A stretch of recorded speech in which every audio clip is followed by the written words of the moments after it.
Henry VIII, name so synonymous with drama and excess that even centuries after his reign, his shadow looms large over history.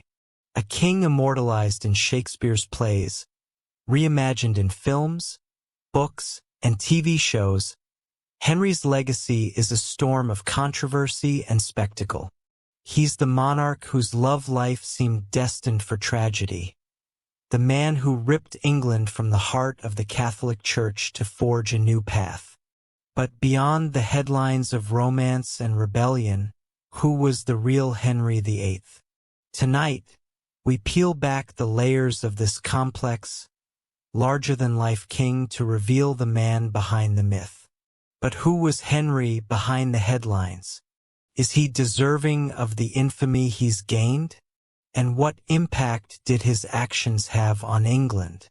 We'll delve into these questions tonight, so just relax and let your mind drift as we explore the sleepy history of King Henry VIII. It's March the 1st, 1522. A Shrovetide pageant with elements of a masquerade ball is well underway, hosted by Cardinal Wolsey, Lord High Chancellor of England. While we don't know if the following story is entirely true, it paints a picture of events that will change the course of English history. A prop castle has been erected in the Grand Hall, as part of a Tudor celebration in which guests act out a play. Dressed in costumes of blue and gold satin, the young men lay siege to the castle. They seek to rescue the 8 pretty damsels, known only by the virtues embroidered on their headbands. Dressed in white satin gowns with names like Beauty and Mercy, they are guarded by other ladies, jealousy and danger amongst them. It's thought to be here, at the Chateau Vert pageant, that a man and woman lock eyes across a room. For now, he knows her only as Perseverance, as he rescues her from the castle and then joins her in a dance. To those in attendance, it's nothing of note to see King Henry's head turned by a pretty face. Little do they know that today's flirtation is the beginning of an affair that will change the shape of England. Henry's love for the Lady Anne Boleyn will lead him to divorce Queen Catherine of Aragon. He'll separate England from the Catholic Church in Rome, naming himself supreme head of the new Church of England. Like him or loathe him, it's impossible to deny that Henry VIII left his mark on history. Henry was born at the Royal Greenwich Palace on June 28, 1491. He was the second son of King Henry VII and Queen Elizabeth of York, whose marriage had united long-warring houses. He was educated separately from his brother Arthur, being that Arthur was older and expected to become king. Still, Henry would have enjoyed an excellent education, with the finest tutors that Europe had to offer. He was taught a curriculum ranging from politics to poetry, and would have been fluent in at least French and Latin. At 10 years old, he played a role in the ceremonies surrounding his brother's royal wedding. Arthur was 15 in 1501, when he married the Spanish princess, Catherine of Aragon. Sadly, the marriage would be short-lived, because Arthur passed away just months after the wedding. Henry would assume his brother's titles, becoming the new Prince of Wales and Earl of Chester. They were added to a list of other titles, which Henry had been given from the age of 2. One of these titles was a Knight of the Bath, for which he had participated in an elaborate ceremony. The 3-year-old prince had been placed in a special bathtub and read aloud the requirements of a chivalric knight. He'd been baptized by the king, who made the sign of the cross on his shoulder before praying through the night dressed in hermit's robes. In the morning, he rode a horse through Westminster Hall, where his father dubbed him a Knight of the Realm, tapping a great sword on one shoulder, then another. Of all the ceremonies that Henry would take part in through his lifetime, The impact of this one would be amongst the most profound.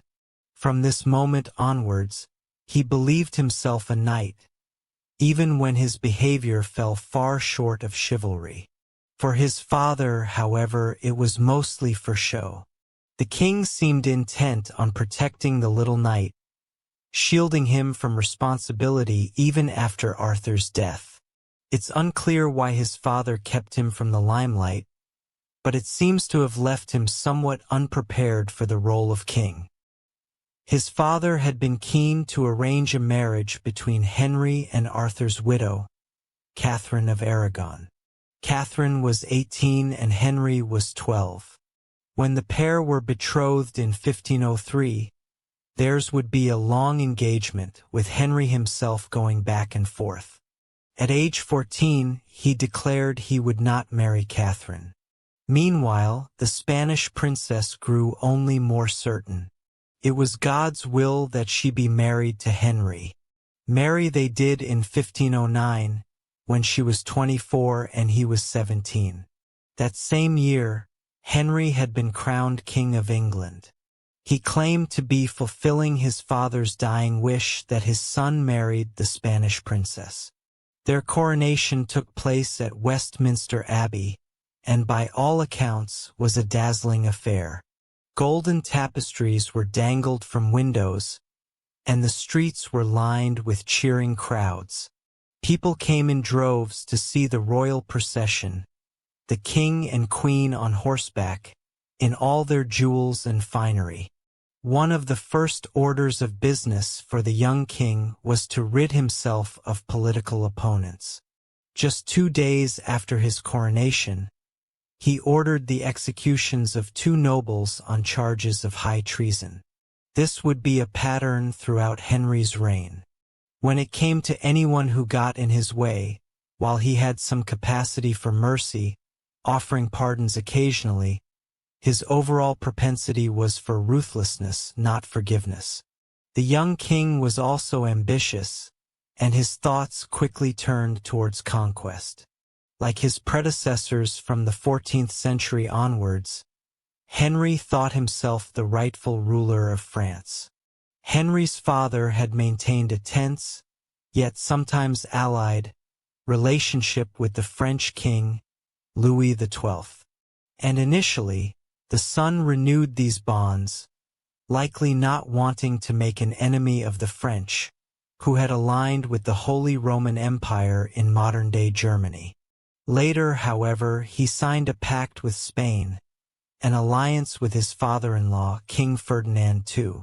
Under Ferdinand's guidance, he joined the anti-French Holy League, established by Pope Julius II. Plans were made for an Anglo-Spanish assault, in which Henry hoped to recover Aquitaine for England. War was officially declared in 1512, 3 years into the young Tudor's reign. The initial attack was considered a failure, though diplomatically speaking, it was a great success. Henry met with the Holy Roman Emperor and convinced Maximilian, against the odds, to join the Pope's anti-French league. It was such a feat that Pope Julius dubbed Henry the most Christian king of France. Success in battle followed a year later, and this time it was Henry who led the army himself. His troops laid siege to Terouanne, in northern France, hoping to starve the city into surrender.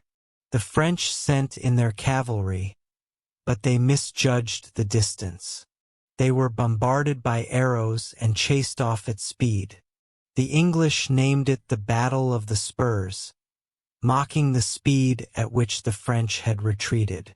In the grand scheme of things, it was a fairly minor victory.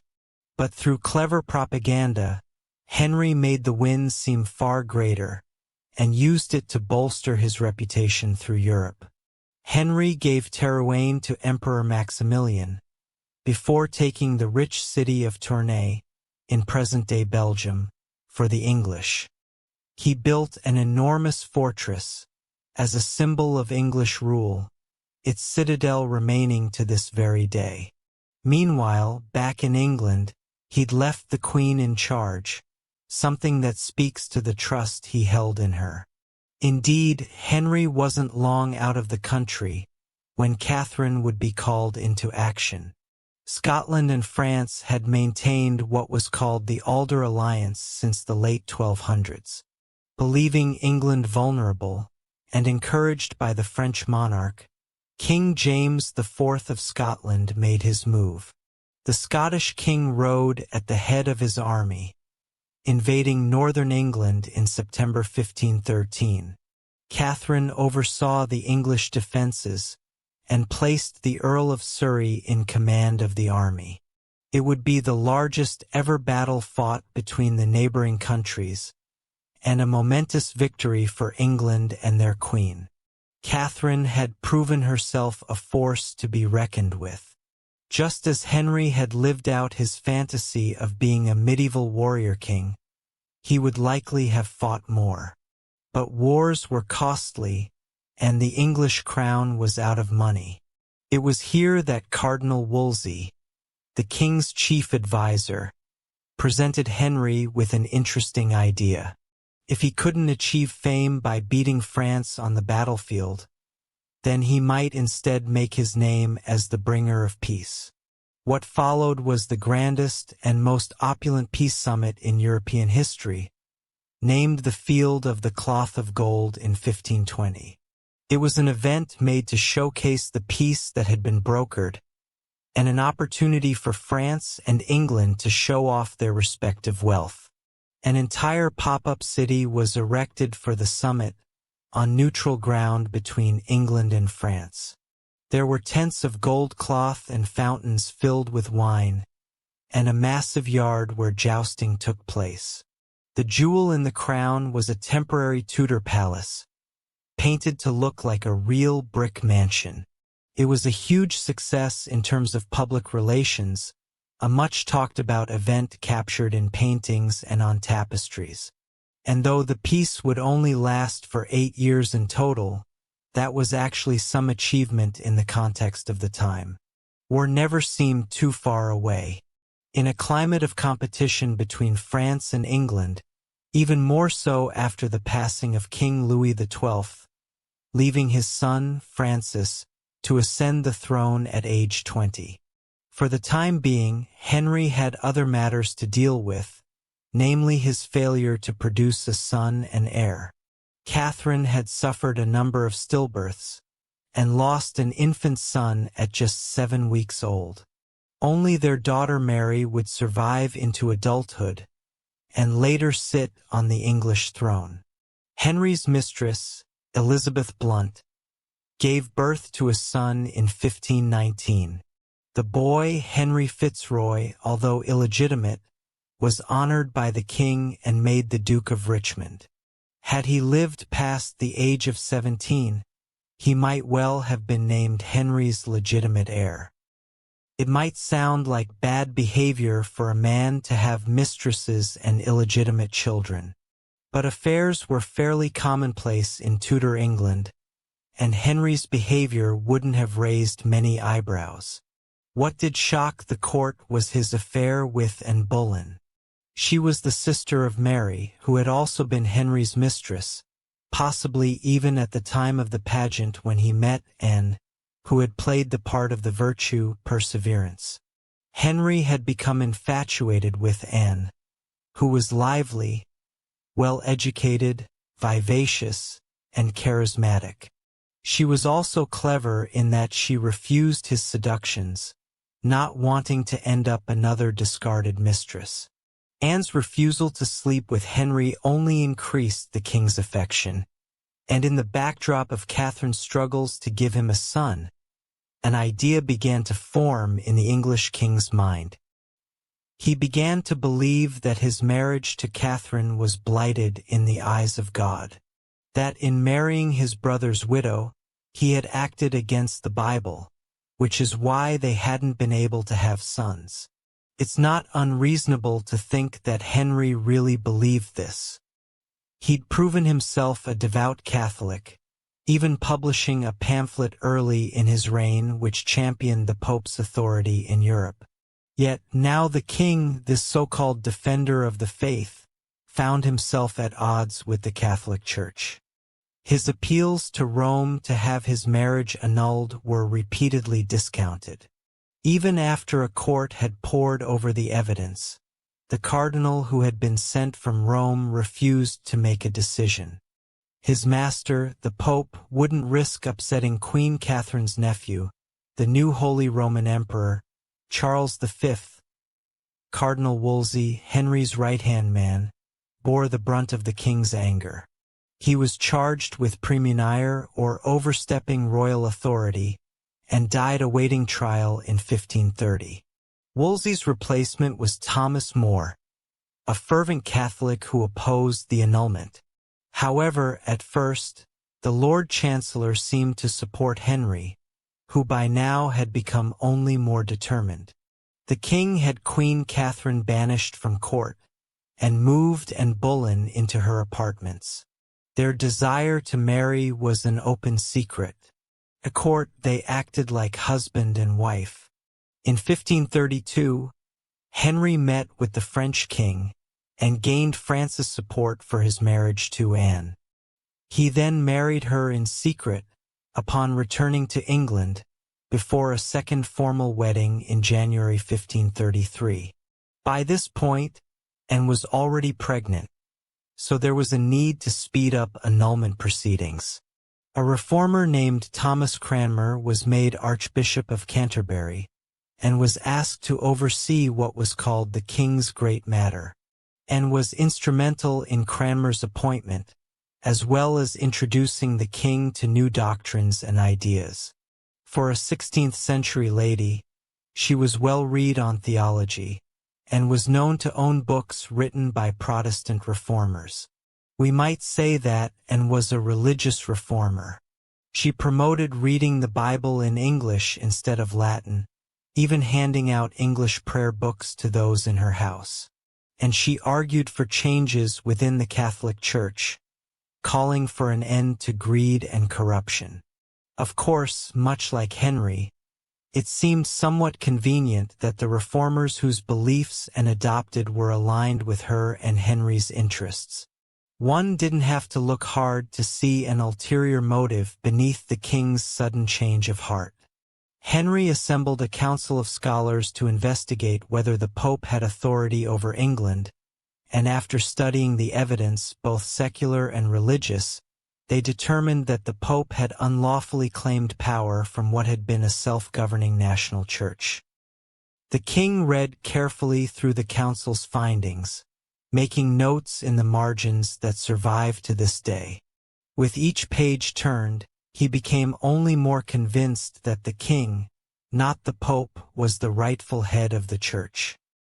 He went on to publish The Glass of Truth, which espoused the view that the English people should never accept the rule of any foreign leader.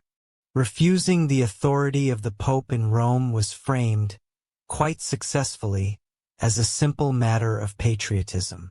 Next, Thomas Cromwell, Henry's new chief advisor, pushed through legislation forbidding appeals to the Pope. This meant that Henry was the highest authority in the country, and thus might proceed as he wanted. This paved the way for his hand-picked archbishop, Cranmer, to declare Henry's first marriage null and void. Catherine was stripped of her title, becoming Princess Dowager as the widow of Henry's brother. On May 28, 1533, the Church of England declared Anne and Henry's union legal. Anne was crowned queen just a few days later, and gave birth to their daughter Elizabeth in early September. Catherine and Henry's daughter, Mary, was proclaimed illegitimate through the Act of Succession in 1533. Mary was supplanted by her stepsister, Elizabeth, now that only Anne's children were in the line of succession. A year later came the Acts of Supremacy, in which Parliament formally recognized the king as the supreme head of the English Church. Henry now enjoyed a level of power which was unmatched by the monarchs of Christian Europe. It's difficult to overstate the significance of these laws. In a country that had been Roman Catholic for 1,000 years, the Pope had held sway over people's immortal souls. But now only Henry had absolute power. Naturally, not all were happy with the change, either because they worried about the loss of their own power, or through genuine concern for their immortal soul. Many feared hell and eternal damnation, especially once Pope Clement excommunicated Henry. This fear was enough for some to refuse the king's command when he ordered them to take the oath of supremacy. Anyone who held office, including the clergy, had to swear allegiance to Henry as supreme governor of the church. 18 dissenting monks were the first to be put to death for their refusal to take the oath. Others later executed included Sir Thomas More, the devout Catholic and former Lord Chancellor, whom Henry had long called a good friend. And yet, resistance continued to grow, especially after a new law came in 1535, entitled the Suppression of Religious Houses Act.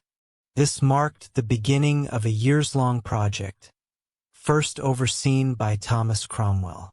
Catholic buildings across England, Wales, and Ireland were seized by Cromwell in the name of the king.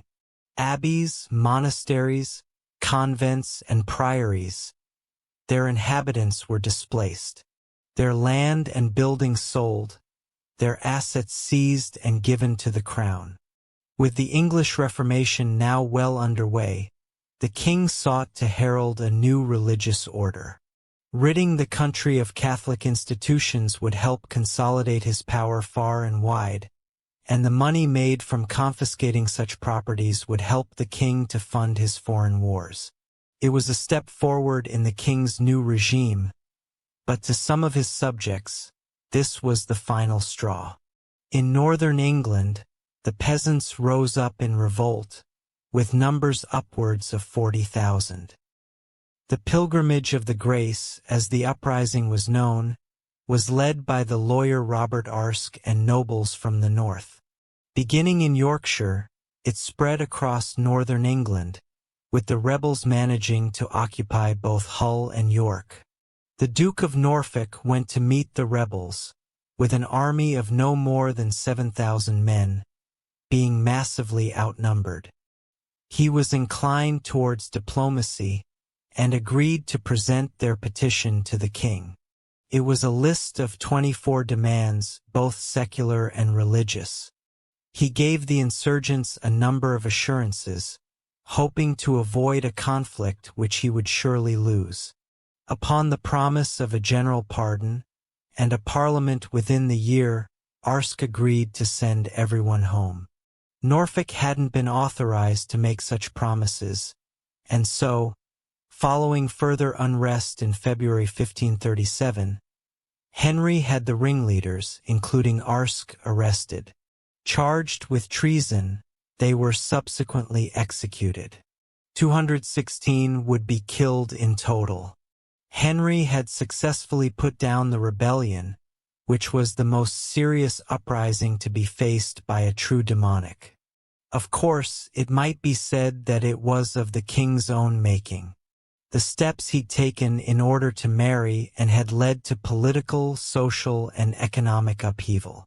And regardless of the reasons behind his actions, Henry had put his own needs above the needs of his people. Though perhaps none of this would have seemed quite so egregious if it weren't for what happened in his second marriage. Because despite courting and for several years, and nearly ripping apart the country in order to wed her, married life for Henry was far from happy.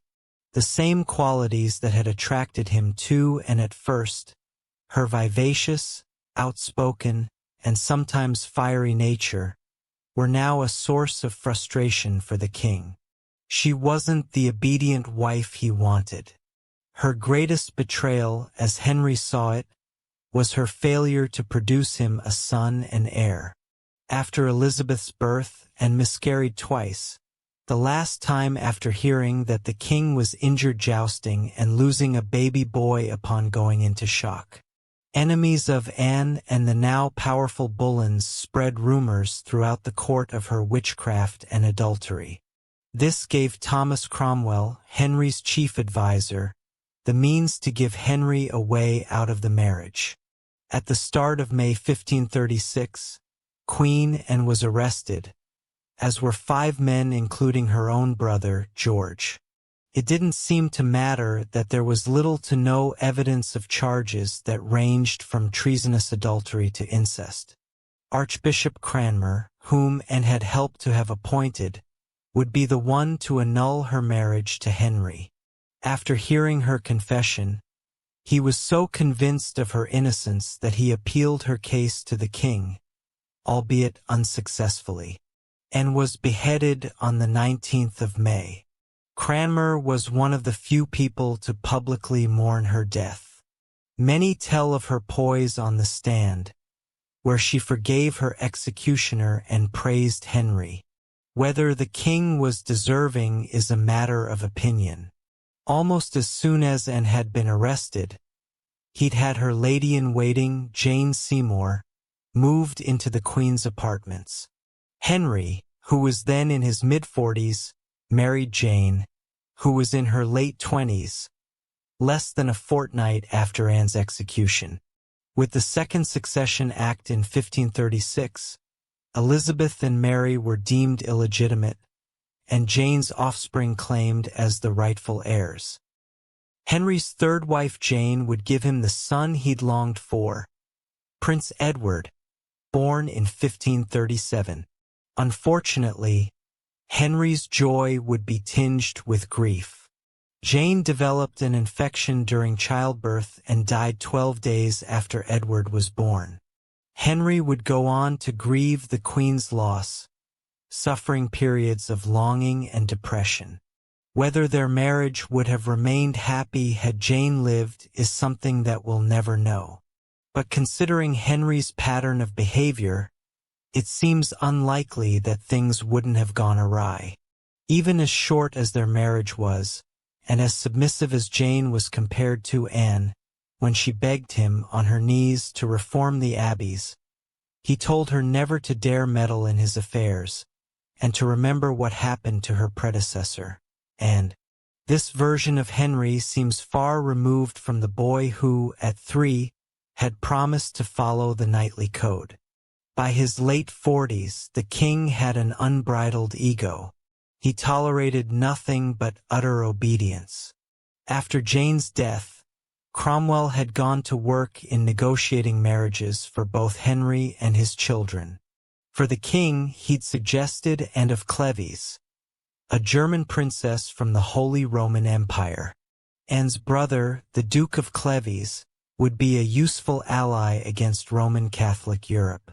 Henry agreed to the match after hearing from courtiers who gave descriptions of the lady's beauty, and after seeing her portrait painted by the renowned artist Hans Holbein the Younger. But when they met in person, Henry was reportedly less than impressed with her appearance. He married her in January 1540, simply because things had gone too far to call it off. He later claimed the marriage had never been consummated, and had it annulled in July of that same year. This outcome for Anne of Cleves was actually rather good, especially in comparison to what happened to Henry's other wives. Given the title of the king's sister, she was provided with houses and an allowance, and was said to enjoy a friendship with the king, as well as his daughters Mary and Elizabeth. She met a far happier end than his next wife, Catherine Howard, or his advisor, Thomas Cromwell, who fell out of favor around the time of the marriage. It's possible Henry blamed Cromwell for his failed marriage to Anne of Cleves. He was charged with treason, amongst other things, and executed soon after. Henry married Catherine Howard on the day of Cromwell's execution, July the 28th, 1540.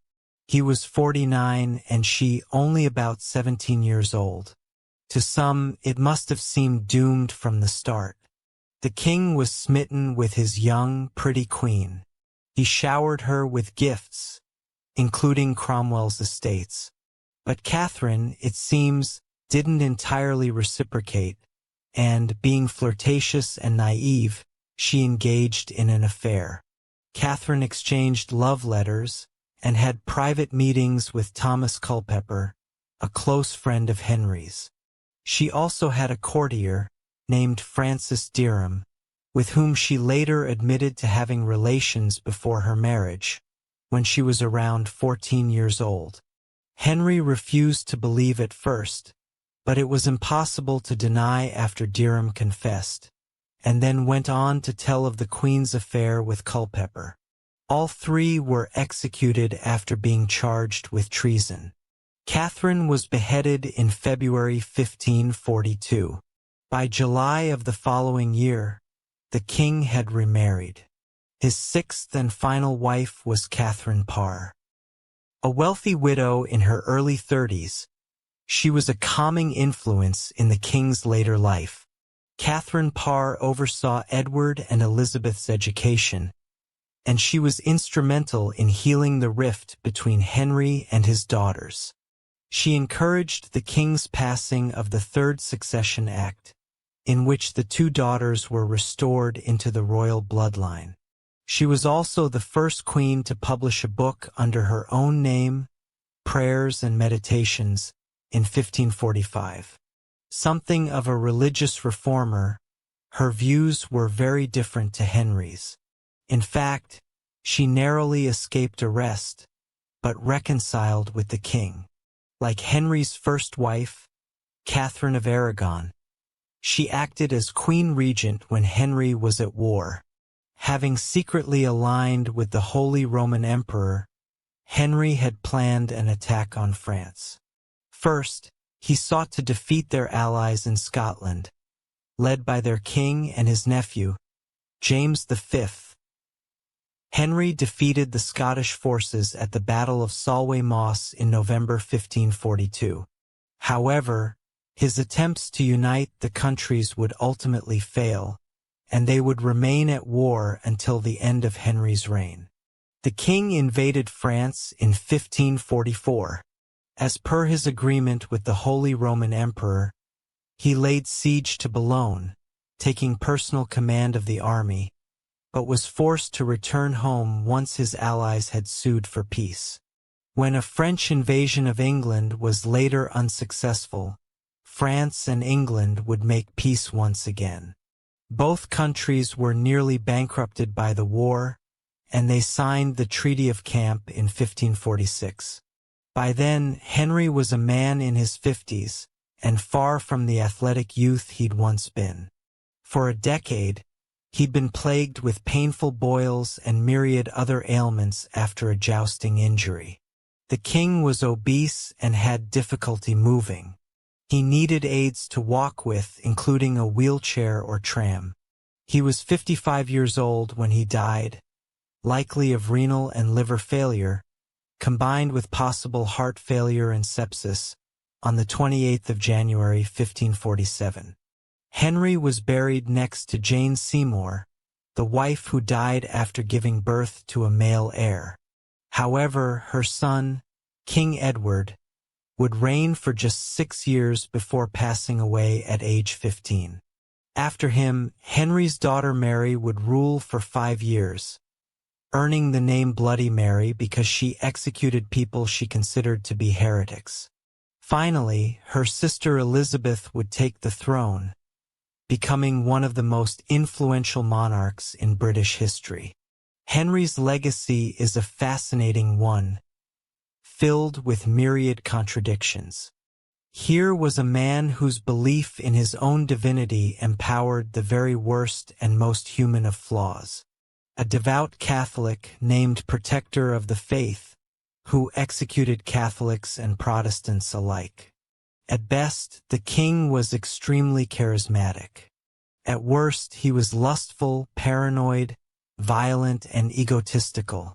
A tyrant on the throne, none were ever truly safe, especially his wives, and his actions resulted in centuries of religious conflict in England. Perhaps the greatest irony of Henry's reign was his obsession with having a son and heir. Because of all his children, it would be his daughter Elizabeth who would bring peace and prosperity back to England.